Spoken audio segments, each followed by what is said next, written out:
हाँ तो अभी गेलिए स्कूल से जा छिए बाबू के दो 10 टका गुपचुप खेबे।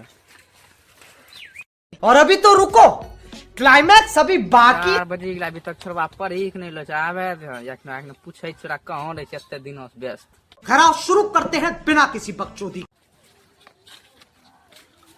बाबू 10 टका देखियो गुपचुप खेबे। तो एते लेट कने आवे छ, बहुत तो स्कूल में पढ़े छ। एगो सवाल पूछियो तोरा से, पूछिन ला। बता छ स्कूल केकरा कहै छै? स्कूल जे जाय छ स्कूल ओकरा कहै छै जो हम बाबू लुटलो जाय छै, हमरा कुटलो जाय छै।